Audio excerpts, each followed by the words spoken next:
দিব্য সান্নিধ্য প্রথম খণ্ডের দ্বিতীয় অধ্যায় 141 পৃষ্ঠা। মালিশ গ্রহণের সময় শিল প্রভুপাদ লস অ্যাঞ্জেলসের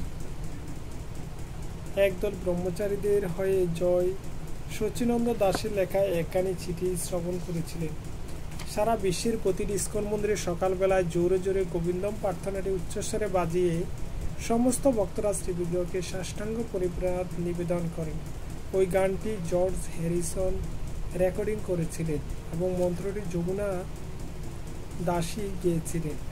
তাতে বিব্রত হয়ে জয় সচিনন্দন শিল ভক্তি বিনোদ ঠাকুরের তার সঙ্গে শিল প্রভুপাদের উদ্ধৃতি দিয়ে লিখেছেন যে ব্রহ্মচারী যদি মেয়েদের গাওয়া গানের প্রতি আকৃষ্ট হয় তাহলে তা হচ্ছে সূক্ষ্মরূপে পতিত হওয়া।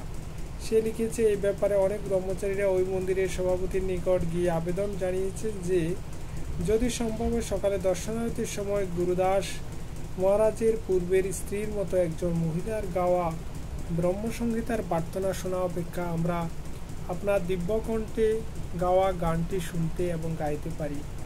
ওই মন্দিরের সভাপতি কিন্তু এর কোনো পরিবর্তন করতে চাইলেন না, কেননা 1970 সাল থেকে ইস্কনে এই পদ্ধতি চালু রয়েছে। সুতরাং অনেক ভক্তদের অনুরোধে হে কৃষ্ণ কৃপা শ্রীমূর্তি, আপনার নিকট আমরা জানতে চাইছি সকালবেলা রুক্মিণী দ্বারকাধীশকে দর্শন করতে গিয়ে একটি মহিলার গীত না শুনে আপনার গাওয়া একটি ভজন বাজাতে পারি কিনা।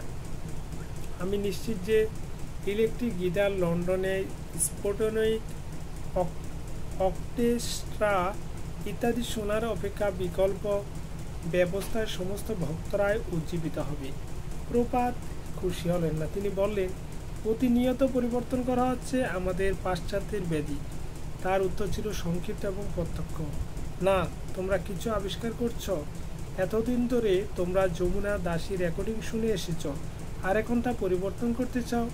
এটি কোনো সাধারণ সঙ্গীত নয়, এটি হচ্ছে ঐক্যতান। অনেকে একসঙ্গে গাইছে, অতএব সেটি খারাপ নয়। সংকীর্তনের মতো সেখানে অনেকের কণ্ঠস্বর রয়েছে, পুরুষ স্ত্রী, এটি সেই একই ব্যাপার, সংকীর্তন। আমি এটি অনুমোদন করেছি। এখানে কৃষ্ণ বলরাম মন্দিরে প্রতিদিন সকালে আমরা একই প্রার্থনা শ্রবণ করছি, তাহলে সেটি যদি এখানে ভালো হয় তাহলে ওখানে হবে না কেন? হরে কৃষ্ণ। তো এভাবে শিল প্রভুপাদ তিনি গোবিন্দম আদি পুরুষম যে গীতটি আছে সেটি সকালবেলা গাওয়ার যে যৌক্তিকতা সেটা তিনি ব্যক্ত করেছেন। গোবিন্দম আদি পুরুষম তমহম ভজামি। হরে কৃষ্ণ।